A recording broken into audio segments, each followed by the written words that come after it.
Hi, I'm Marcus Adams. I work in Merck's Pharmaceutical Manufacturing Division as part of the Digital Proactive Process Analytics Group. This is our mascot, Rex.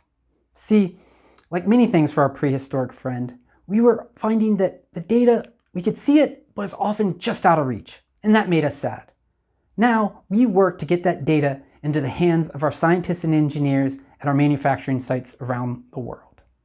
I am incredibly honored to be here with you today. I've had the privilege of attending RStudioConf in the past, and I've always found it to be an incredibly enriching experience. You get to hear about exciting new ways people are using the R language. You get to have great conversations with wonderful members of the R community. And you get to take bets on who will have the longest line at the book signing event. Hint, in 2020, it was not Hadley Wickham. Unfortunately, I can't help you with any of these things. In fact, I'm about to show you possibly the world's most boring Shiny app. But it is a Shiny app in production. Here it is. Text input box, paste in our search. Could have uploaded it, too fancy. Lock it, check the syntax. Great. Click a button and wait some more. I could sing for you, but my go-to karaoke song is Rap God, which is 6 minutes, and we shouldn't wait that long. Great, it's done. Click a button, download the PDF. Here it is. Here's our report. Here's our table of contents, quality attributes. Skip to the first one.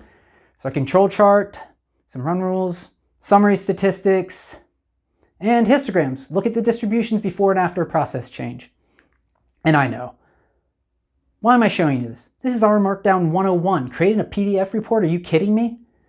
That's not what's important for us. What was important for us was that this is saving tens of thousands of hours each year, the equivalent of millions of dollars in productivity. More important is that engineers and scientists can now use those hours for much higher value activities instead of just doing rote data pulls and visualization. Most importantly, this is what our sites needed. When we went out to one of our largest manufacturing sites in Singapore, they told us, we can't even think of supporting an advanced analytics project. We need to get resources off of required activities like CPV. CPV is the continuous process verification report you just saw. And that report is considered GMP. If you're not from pharma, that means it adheres to good manufacturing practices. In other words, this is the kind of data and reporting that we would submit to the FDA and other regulatory agencies around the world. This is the kind of data and reports we would use to make release decisions that could have impact on millions of patients around the world. And so when we think about this, we think production. We think production plus high level of regulations. When the features may be a few and it may seem boring, it's sort of like a transformer though. There's more than meets the eye. And Fred Brooks, in his iconic Mythical Man month, he describes this. He says there's this tar pit, and you start out with a program in the upper left-hand corner, and this is your core features. This is what you crank out in a weekend. But this is not what you deliver to your end users. If you want to make a programming system, integrate that with databases, your authentication server, that's going to take 3 times as much work. And if you want to make it a programming product, document it, test it, generalize it, that's also going to take 3 times as much work. And then if you want to move to a programming systems product, what we might consider a production app, that's going to take 9 times the amount of work. So your original program, that 1/9, that's just your recurrent neural network. That's only such a small part of the end application. The other 89% is what it takes to create a reliable, secure, and maintainable app in a production environment. Now, if you're not an app developer or you don't come from a computer science background, you might not be familiar with the bulk of what it takes. We certainly weren't. We're just a bunch of chemists and chemical engineers, and we're not the exception. In fact, a Birchworks study in 2019 found that only 21% of data scientists come from a computer science background. The rest of us, we come from places like statistics, business, economics, or the natural sciences. Now, in true Pareto fashion, luckily that 21% has done a lot of heavy lifting for us. And for us to get to a production app, we had to learn a lot of things. But I don't have time to share all of those. Instead, I'm just going to share 3 of them with you today. First, no excuses. Code like a team. Before this, a lot of our scripts and apps, we were able to develop by ourselves. They were small enough we could handle that. But when you multiply your workload by 9x, you're going to need some help. And when you're working with others, it's really good to kind of remember golden rule. Coding with others, it's sort of like when people come to visit your house. You got to clean up and put on real pants. And first and foremost, you're going to use version control. And you may have heard of Git before. You may have seen it with packages on CRAN where the source code is. But I think what doesn't get enough attention is the workflow and the branching strategies. You don't want to be working on a single branch because I guarantee you, if you do, somebody will make a commit that will break the code and it will be 5 minutes before you're supposed to give a demo. Now there's many options, but for us, we went with a modified Git flow. And this means at the very low level, we have feature branches. And this is where we're doing a lot of the work. We're doing the experimentations. Things can break, and that's fine because they're isolated. But then we merge them back into our development branch. This is kind of the functioning application. This is our working copy of the app. And as we test and develop that more and it's ready, we then merge that into our master branch. And that master branch is what gets deployed into production. And to get there, you have to document, test, and absolutely repeat. So Roxygen makes it so easy to code and have that documentation right there in the same place. And then you can render it in a much more even user-friendly version. Testing, that's also a form of documentation. That gives examples on how to use your code. And of course, both of these together allows people in the future to make changes to your code much more rapidly and know that they aren't breaking core functionality. And you may be used or familiar with unit testing. This is the test that, the R unit, the tiny test. But there's also even more testing beyond that. There's the UI testing. Get users to actually try your application out, see if they can do something useful with it. Or automate some of that with Shiny Test. And then there's the one that probably gets the least attention, load testing. For us, a lot of our scripts and applications were running on local computers. I mean, we have one user at most. But when you start to put something in a production environment, you're likely going to have concurrent users. And your application is going to run differently with 10 users than it will with one. And it might run even more different with 10,000 users. You can absolutely scale up to 10,000 users, but you definitely want to test it before you do. And to get there, you really want to just take advantage of R's natural coding structure. Take advantage of the fact that functions, packages, and Shiny modules naturally lend itself to the division of labor. So one person can focus in on the details of a function and it's abstracted for the rest of everyone on the team. They just need to know how to call that function. And that's exactly what we did with our application. At the top level, we have the CPV reporting app. And of course, that relies on a bunch of common packages, right? dplyr, purrr, and of course Shiny. But for us, we also created 4 custom packages. We have the one that connects to our analytics platform, Mantis DBC. We have CPV Reporter that actually compiles everything into that PDF. We have Accelerator that will take the data and output it in a reusable format if people want to do additional calculations. And then we have PPXQC that does our calculations in the report, creates the control charts, calculates the run rules, creates histograms. And the beauty of this approach is that now you've put all this effort into creating this code, you've industrialized it, you've tested it, you've documented it, and you get to reuse it for other applications. As much as we have users who use the reporting app, we also have tons of data scientists and our users in our manufacturing division that are now much more easily able to connect to our analytics platform. And I get emails probably once a week about this, and it's great that they're able to reuse something we already created. Next, I want to talk about environments. See, US President Woodrow Wilson once said, if you want to make enemies, try to change something. Data scientist Marcus Adams says, if you want to make heirs, try to change environments. Because when you talk about a production environment, that implies that there's also a non-production environment. And you may have more or less than what's shown here. You have dev, test, prod, you may also have a QC environment. But the important thing is you want to separate from where you're making changes to where people are actually using your code. You don't want to be testing things out, tweaking things here and there all the time. When you're in a production environment, you have a certain level of stability, right? And as you move from development test to production, you want things to be more controlled, more tested, more stable. People have to be able to rely on this app to be there and work in a consistent manner. And I'll say something that's a little contentious. There are no production apps. There are only apps in a production environment. And that production environment, you have to define its requirements. And those requirements come from how you're going to use your application. Now, maybe you have loose requirements and low expectations, kind of like going to a Carrot Top show. But for us, who are using it in a GMP manner, we have to have things like audit trails, timeouts, tight change control. My point is, though, you want to get away from this abstract mythical land of production, right?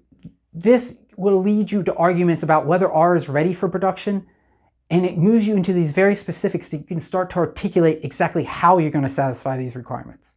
And you can take your focus and make it on industrialization and generalization of your code. And more importantly, you can start to tackle the 7 circles of R reproducibility hell. I know what you're asking. You're thinking, why does Beelzebub have an R tattoo across his chest? I don't know. I would have assumed that Dark Lord would be more closely associated with Python, but maybe he lost a bet to the Archangel Gabriel. I don't know, but here we are. And as Dante begins his descent, he first comes across the code version. That is the code you write and is maintained by Git. Or if not by Git, this is your, final version, or version final 2.0. And that top-level code itself will rely on certain versions of packages. These are your top-level packages. Is it dplyr 1.0 or dplyr 0.8? And each of these packages, in turn, have dependencies, right? And these are all the names that, you don't really ever pay attention to as they're scrolling by when you install a package. BH, Farva, Scales. But each of them also have a version they require. And those all run on top of an R language version. Are you using R3.5 or R4.0? There are breaking changes between those. And moving down, there's the runtime environment. And I think this is the most underappreciated one. So certainly you want to manage environment variables, things like proxy settings, but you also have to think there's differences between running in an interactive mode and running in batch. And when you don't have access to the console, it makes a difference whether you're running your application out of RStudio or running it on the Shiny server. And then from there, you also have external dependencies. These are your system's libraries. Think about trying to install R Java. You have to have that JDK installed as well. Or if you've ever had the pleasure of trying to install LaTeX to make sure you can generate those PDF reports. And then the innermost circle is our operating system. Code runs differently between Windows and Mac, and between Mac and Linux and Windows. That's why some packages don't work on all operating systems. A simple example would be that they use different path separators, backslash or forward slash. But then there's also more subtle things like how they render visualizations. And I can tell you that we faced every one of these circles in our journey. But I'll give you one example now. See, here are some wonderful control charts. And on the left, we have the version in the development server. And on the right, we have the version on our test server. Identical code, but no errors, no warnings, and most importantly, no resplendent dark green line that shows the mean of the data. Now, I want to point out that this is a dark space green line, and that's important because officially there shouldn't be a space there. However, we were using this code for years before we actually even deployed it to the development server, and it worked. So you've got to be asking yourself, how does a single space pose such an existential threat to our application? Well, like most things in life, timing is critical. You see, when you specify version requirements for your packages, everything downstream of that kind of sits in this quantum superpositions, right? The actual versions that will get installed doesn't happen till you actually install those packages. So our PPXQC package relied on ggplot2, of course, right? And that in turn required Scales. Now, before November 19th, 2019, it resolved to Scales 1.0. That could handle our dark space green. After November 19th, 2019, it resolved to Scales 1.1. And that changed how it translated that string into a numeric value to represent that color, and inadvertently broke backwards compatibility. We just so happened to deploy to test in late November 2019. Now, we caught that because we ran tests like we should, but I tell you, Packrat wasn't sufficient to catch this. We tried. What we really needed here was CRAN snapshots, either from Microsoft's CRAN snapshots, RStudio Package Manager, or even internal CRAN snapshots. And to give the cherry on top of this, and a testament to really great package maintainers, this problem only existed about a month. By mid-January, this was solved. And so the moral of the story is, don't deploy early. let the package maintainers fix everything first. Now, lastly, I want to say if you can't run your app without direct intervention, it was never an app to start with. Your app will suffer the slings and arrows of outrageous fortune. And by that, I mean crazy input you never expected users to have. Like 12 digits of precision. Your code has to be robust to survive the 1,000 natural shocks the app is heir to. And it has to do it without your direct intervention. But just because you can't directly intervene doesn't mean the app can't collect information for you. First and foremost, log. There's plenty of programs out there that help you with this. Feudal.logger, Logger4r, logging, right? It's one thing to log errors and the crashes in the stack trace when that happens, but you also want context. Your app is kind of like a kid too. You don't want just your teachers calling you when something bad happens. You want to know the good things that happen. You want to know how people are using it. What are they submitting? What are the queries they're looking for? And you know what? It's kind of like your child. It really is, because you put a lot of work into it. And so like a good child, also make it call home. Use things like Google Analytics to let you know who and where this app is being used. Google Analytics tags are fairly simple to copy some JavaScript into your UI code, and then you get to see all these analytics about how your code is being used. You can see peak volumes. You can see what time of year this application is being used. Maybe you want to scale up your production servers.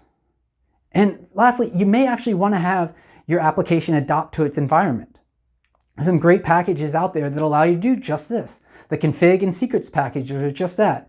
In a simple example, for us, we needed to show a banner in our dev and test environment that said this is not for official use. But more complex for us was passwords management between the environments. You see, for us, each of our environments, we had a service account, and that service account had a password that connected to a different database for each environment. And our dev environment should not have access to our production environment database, and our production environment should not have access to our dev database. Furthermore, it was a security requirement that we could not store these passwords in clear text. And I'll say this, that credentials and secrets management is such a deep topic. I am by no means an expert on it, but I'll only share what we did, because that solution was inspired by a hallway conversation I had with the R podcaster himself, Eric Nance, at R Pharma 2019. When our client, the UI, contacts our server, we look at the domain, the URL requested, specifically the subdomain. And this is great because we actually have multiple production servers sitting behind an application load balancer. And so by looking at that subdomain, is it Shiny Dev, Shiny Test, or just Shiny for a production environment, we can then use the config package to go grab the correct parameters from a YAML file. Specifically for us, that is the ID of the service account, the database to which we should connect, and the name of the secret in our vault that holds the password. See, we've encrypted those passwords in the vault, and with the server's individual private SSH keys, they can decrypt that password and use that to go grab the data from the correct database. And this is really useful because we can encrypt the password and make a commit to our Git repository. And only a few developers need to know those passwords. And only those servers, when we deploy them, should be able to access those passwords. Rotating the passwords, we just make a pull request with the updated password, and that can be deployed out to the proper server. And I get it, password management is not exciting, but deploying is. It is totally worth it. And I admit, my head jerks every time I hear the word production in a presentation title.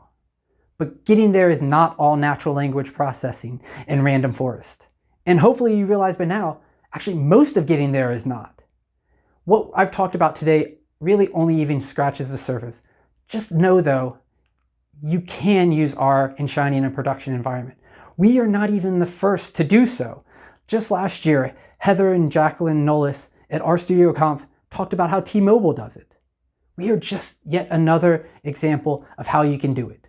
And if you need to, name drop. We are a Fortune 500 company and we are using it for a very important reporting process. Look, putting a Shiny app into production is kind of like playing the old computer game, the Oregon Trail. Now, you're not guaranteed to succeed.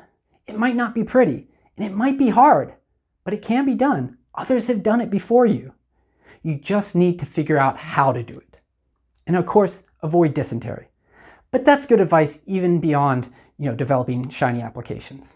And like those pioneers crossing the Rocky Mountains, we too have crossed over, figured out how, and reached the top of the mountain of production. And as we look out over this vista, I'll leave you with these words. You can't always code what you want, but if you build sometimes, you might just find you code what you need. Thank you for your time. I hope you got something you needed from this talk, and I hope you enjoy the rest of the conference. Thank you.